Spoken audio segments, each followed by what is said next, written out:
She was bright, ambitious, full of life, and on one fateful night, she vanished into darkness. What police uncovered would tear apart not just a campus, but a grieving family and a community desperate for answers. That was the fate of 21-year-old Alexandria Ally Kostyl. Loved by friends, admired by peers, she should have had decades ahead of her. Instead, she was found brutally shot miles from campus, in a crime scene that raised horrifying questions. Who killed her? And how could someone so full of promise be silenced so cruelly? Tonight we step into the details. We walk through her story, her final hours, and the painstaking investigation that ultimately exposed a brutal truth. Alexandria Ally Kostyl was born into a caring family in the suburbs of St. Louis, Missouri. Her parents, Keith and Cindy, describe her as a daughter who shone with kindness and creativity. From an early age, she decorated her bedroom, rearranging furniture, choosing color schemes, always dreaming in sunsets and home decor and art. She was the kind of person who collected small moments. She loved her friends deeply, she rooted for others, and she had a quiet ambition. In high school, she was studious, creative, and hopeful. After graduation, she set her sights on the University of Mississippi, Ole Miss, a place she felt would suit her dreams. Sunny campuses, southern charm, opportunity. At Ole Miss, Ally studied business and marketing. She immersed herself in campus life, teaching fitness classes, joining social groups, making new friends in a new environment. She was known for her warmth, her care, her fondness for floral decor, sunsets, and the small joys that made life meaningful. Her relationships were close. Friends described her as loyal, empathic, someone who listened and loved deeply. She didn't chase drama. She was more the steady presence in someone's life. And so when she met a fellow student, Brandon Thiesfeld, many saw it as the blossoming of something hopeful, a romantic connection with its own complications, but one she believed in. Yet beneath the surface, signs of struggle would later emerge. Unanswered texts, moments of worry, emotional vulnerability. But none of her friends ever imagined that the path of her life would come to this violent end. Let us walk through July 19th to 20th, 2019, the last day that would be normal. At 11:52 p.m. on July 19th, surveillance footage captured Ally leaving a bar in Oxford Square. From there, records show she took an Uber back to her apartment alone. But something was brewing. In the days before, Ally had sent text messages to Brandon about a possible pregnancy. On April 14th, she had messaged him a photo of an inconclusive home pregnancy test, uncertain and anxious. She followed with messages urging him to meet to talk. He often delayed, responded tersely, urged termination if needed. By early July, the tension between them escalated. On July 12th, Brandon texted that he did not want to meet her and said she should terminate the pregnancy. Then on July 18th, he again reached out, asking that they see each other. That night, after returning to her apartment, she was seen on camera entering alone. Meanwhile, Brandon's car was recorded around 1 a.m. leaving a separate location near campus. The two would shortly drive together on a route toward a remote site near Sardis Lake. There were ominous signs. Texts left unanswered, emotional tension in their last exchanges, and a plan to meet at a remote location that would isolate them. For Ally, this meeting may have felt like a chance to resolve, to be heard.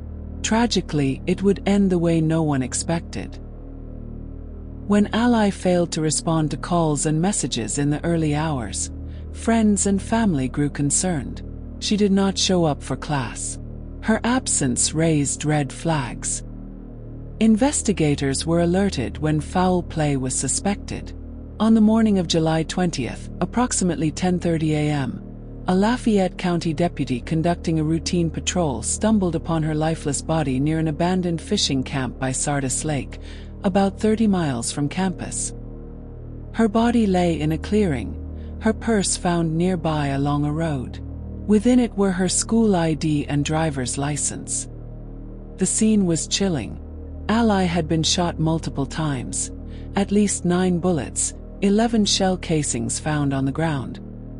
The pain of that moment echoed through the officers present as they realized the magnitude of the crime. Investigators described the scene: a female lying face down, multiple gunshot wounds to her back, shell casings scattered in a semicircular pattern. It was, as one investigator later said, one of the most violently executed murders he had responded to. The investigation had begun, but for Ally's family and friends, the horror was just beginning.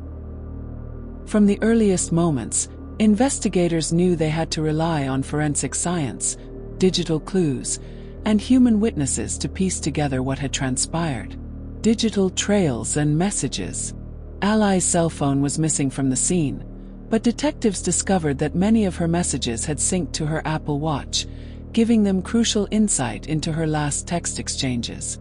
Through those messages, they traced dozens of conversations between her and Brandon, documenting her anxiety, pleas for a meeting, talk of pregnancy, and his resistance. Phone records and cell tower data established that Brandon's phone moved along the path from Oxford toward Sardis Lake during the early hours. That location data became a backbone to linking him to the crime scene. Forensics and ballistics. At the crime scene, 11 shell casings were recovered.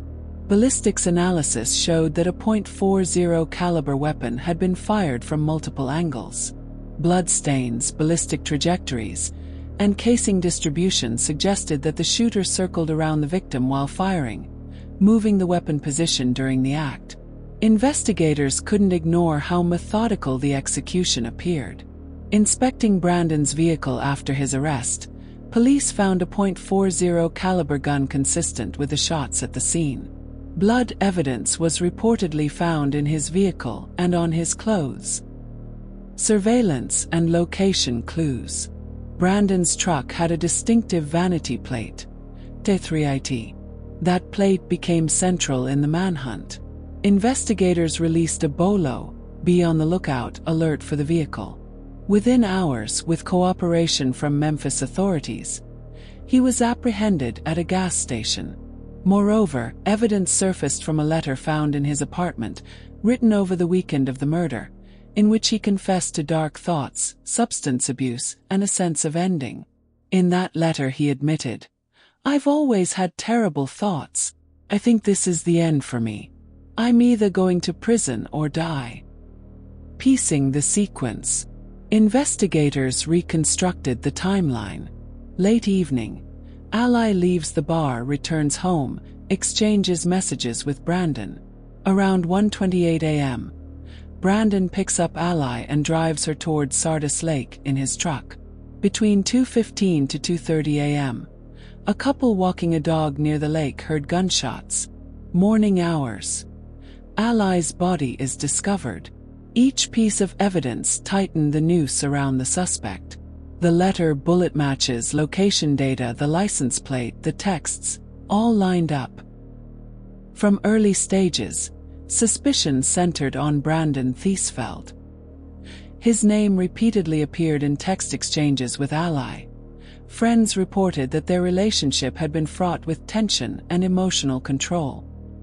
A former dorm neighbor described him as misogynistic, arrogant, often referencing his father's money. On July 22, 2 days after the body was discovered, authorities sought him for questioning. He initially declined to appear at the police station for an interview, but his phone records, location data, and movement patterns made him a primary suspect. Then his truck was spotted leaving Oxford, prompting the BOLO. Investigators discovered he was heading toward Memphis, Tennessee.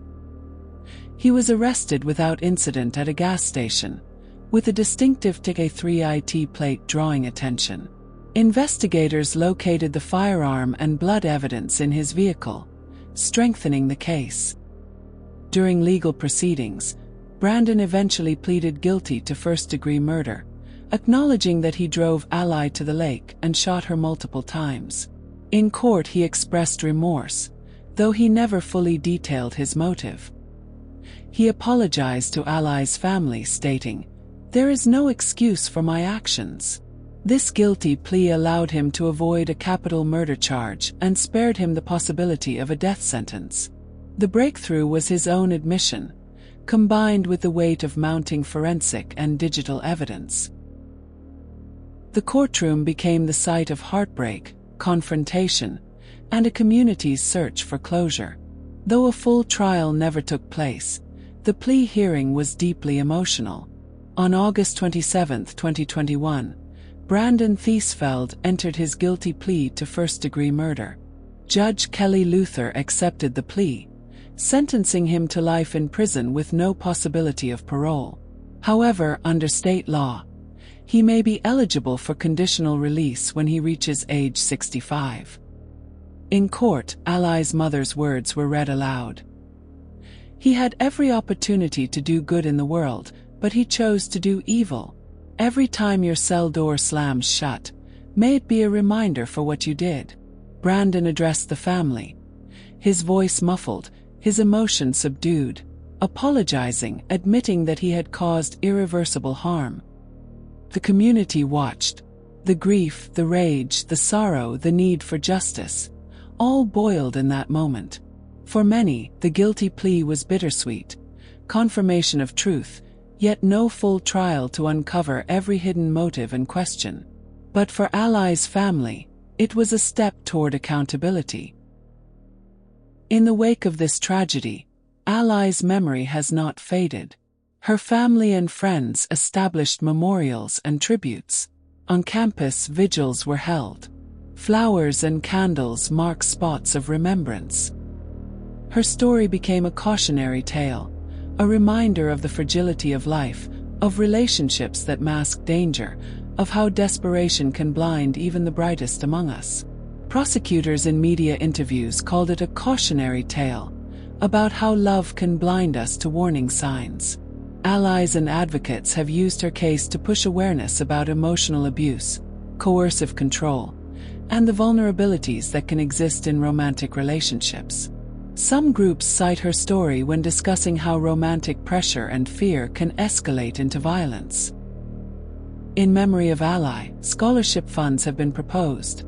Campus mental health programs take extra steps, and conversations about warning signs in relationships have grown louder.